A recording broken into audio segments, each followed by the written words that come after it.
আরে ভাই এখানে তো আসছেন ভাই। হ্যাঁ,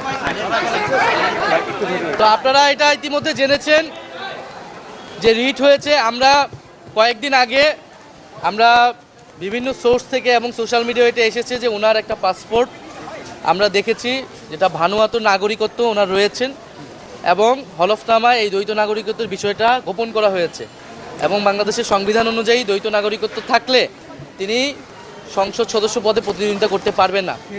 এবং যেহেতু ইলেকশন কমিশনের যে সময়টা ছিল আপিল করার, সেটার পরে আমরা এই তথ্যটা পেয়েছি, ফলে কোর্টে যাওয়া ছাড়া এটা উপায় ছিল না।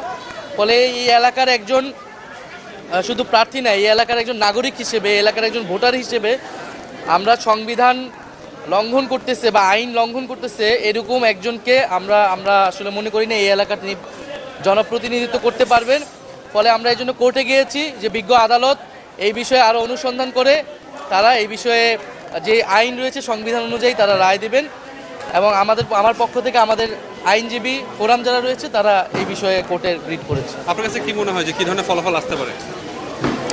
আমরা তো আইনের শাসন চাই, ফলে আইন যেটা বলবে, এখন আমরা বিভিন্ন সোর্স থেকে এটা ভেরিফাই করেছি, এখন এটা বাকিটা আদালতের বিষয়। তারা যাতে এইটা আসলে সম্পূর্ণ সত্যতা নিশ্চিত করে যেটা সত্য, যেটা ন্যায়, যেটা আইনসঙ্গত, আমরা সেই ফলাফলটা যাচ্ছি, এটা কার পক্ষে বা বিপক্ষের বিষয় না। এবং গতকাল আপনি প্রচন্ড বলেছিলেন যে লেভেল প্লেইং ফিল্ডে আপনি এখনো খুশি না। আপনার কাছে কি মনে হয় যে কারণটা কি এখনো লেভেল প্লেইং ফিল্ডে কেন নিশ্চিত করা যাচ্ছে না? আপনি যদি প্রতিদিন শুধু দেখেন যে ঢাকা 11তে আসনে আপনারা চাইলে আমরা একটা রিপোর্ট আপনাদের দিতে পারবো যে প্রতিদিন নাহিদ ইসলামের কতগুলা বিলবোর্ড, কতগুলা ব্যানার, ফেস্টুন ছিঁড়ে ফেলা হয়, নামিয়ে ফেলা হয়।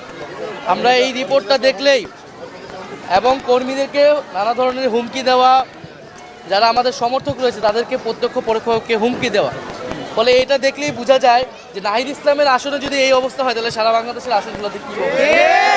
ফলে এটা করে আসলে আমাদেরকে দমাতে পারবে না।